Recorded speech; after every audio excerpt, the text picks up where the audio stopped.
kita akan tunjukkan kekuatan spiritual yang kita miliki untuk meraih yang dijanjikan Republik ini. Ini bukan tentang satu orang, ini bukan tentang satu partai, ini adalah tentang nasib masa depan bangsa kita dan anak-anak dari bangsa kita. Jaga kemuliaan perjuangan ini, jaga kehormatan perjuangan ini. Kirimkan pesan-pesan yang mempersatukan, kirimkan pesan-pesan yang menunjukkan bahwa kami tidak jual murah idealisme itu, kami junjung tinggi idealisme itu. Tunjukkan bahwa kita punya rekam jejak yang baik, punya rekam gagasan yang baik, punya rekam karya yang baik. Karena kita punya itu semua, kita tidak perlu berbohong, kita tunjukkan kenyataan. Bila rekam jejak kita bermasalah, bila rekam gagasan kita bermasalah, bila rekam karya bermasalah, baru di situ ada kebohongan-kebohongan. Betul? Karena itu kalau kita menyaksikan ada kebohongan di produksi, sebenarnya itu adalah cerminan rasa tidak percaya diri atas yang dimiliki. Partai yang tidak punya kader memang ada kesulitan, ini tantangan bagi PAN, sehingga untuk mendapatkan itu PAN harus mencepat mentekoper, mengakuisisi bahwa Erik adalah PAN, PAN adalah Erik. Kalau misalnya itu bisa lagi dinaikkan kelas, misalnya Erik efek itu akan berkontribusi, tidak terjadi split ticket voting untuk peningkatan elektabilitas PAN, ini patut disyukuri oleh PAN gitu, karena itu juga momentum yang paling tepat. Tapi kalau ada kesulitan yang dialami hadapan adalah selain memang kelebihan tadi punya Erick Thohir nanti yang bisa diakuisisi segera, yaitu PAN. Kalau kita lihat pemilih PAN itu cenderung sebenarnya bukan ke Ganjar, bukan ke Pak Prabowo, tapi lebih besar ke Anies Baswedan. Itu temuan kita 2,9%. Data yang kita ambil November kemarin 2022. Nah, cuma memang kalaupun ini menjadi tantangan bagi PAN untuk memastikan bahwa ini tidak masalah bagi PAN karena memang punya kader nanti Ganjar tidak diwakafkan tapi diambil sebagai kader PAN, ini menarik akan menjadi mungkin efek ekor jas itu bisa dinikmati oleh PAN karena hari-hari memang mental bertarung PAN kan ada masalah di situ. Misalnya kalau PAN mengusung yang bukan kader ya, tentu itu kader-kader PAN, caleg PAN mengkampanyekan kader orang lain. Nah itu menjadi tantangan bagi PAN bahwa karena ini adalah keberkahan dari kalender pemilu serentak. Nah kalau kemudian ini cepat, sebenarnya nggak perlu gampang lagi kalau memang PAN adalah Erick Thohir adalah PAN, ini waktu yang tepat. Tinggal memang kegampangan itu kenapa ke Ganjar masih ada keraguan atau kebimbangan, atau ke Pak Prabowo masih ada keraguan, ada yang belum putus. Saya merasa poinnya yang ketiga terakhir Mbak Zilvia, ada kemungkinan memang karena koalisi kita ini memang koalisi yang tadi dikatakan PAN adalah koalisi yang hari ini bersyarat, yang sebelum tidak bersyarat. Tentu ada juga, saya nggak tahu apakah memang koalisi ini betul-betul PAN hanya menyodorkan soal cawapresnya. Kalau cawapresnya klik maka oke, kita lanjut, tapi kalau enggak kemungkinan ada juga keberkahannya kalau calegnya wakil presiden dari Pak Erik enggak jadi, itu akan kemungkinan Pak Prabowo juga tetap akan kuat jadi poros. Kan poros KIB dianggap sudah bubar karena Golkar kemudian. Karena bagaimanapun ketika pendaftaran semakin mendekat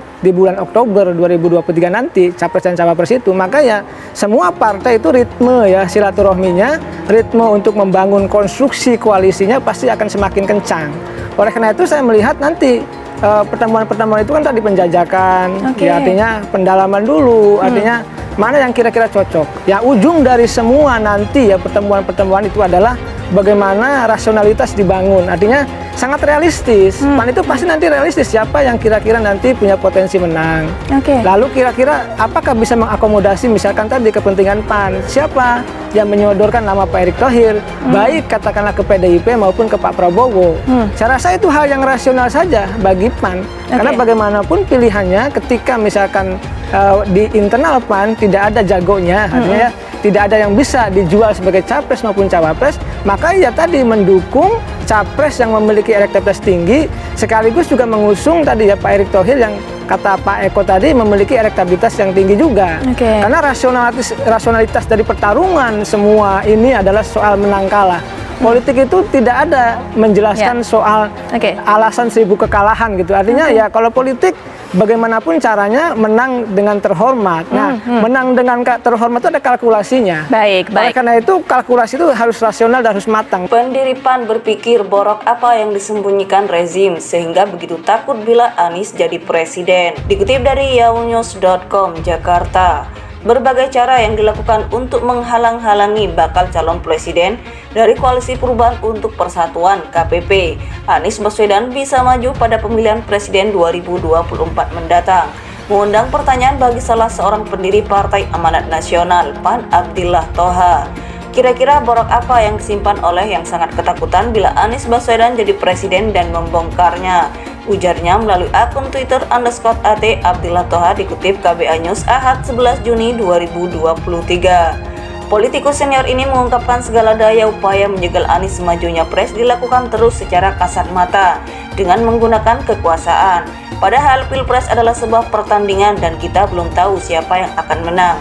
Sementara itu demokrasi dirusak, ucap Abdillah Thoha yang juga seorang cendekiawan ini. Dia membandingkan sekaligus mengingatkan bahwa kalau dalam sebuah pertandingan sang wasit merangkap jadi pemain, maka pertandingan rusak.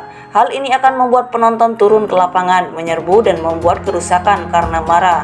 Mudah-mudahan ini tidak sampai terjadi, ungkapnya. Abdillah Thoha menuliskan cuitannya tersebut menanggapi penjelasan Sudirman Said, anggota tim 8 KPP di kanal YouTube _HersuBenoPoint.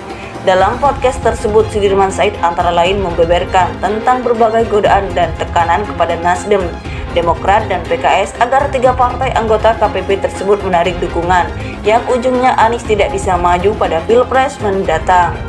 Bahkan kalau mendengar informasi dari kawan-kawan yang cukup dekat dengan lingkungan kekuasaan itu, skenarionya agak ngeri-ngeri sedap, ucapnya.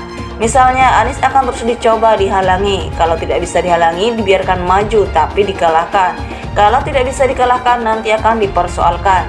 Bahkan bila menang terpilih pun masih akan ada upaya untuk mendelegitimasi Anies Baswedan. Jadi ini satu effort yang luar biasa yang hanya mungkin dikerjakan orang-orang yang punya kekuatan maupun punya dana besar.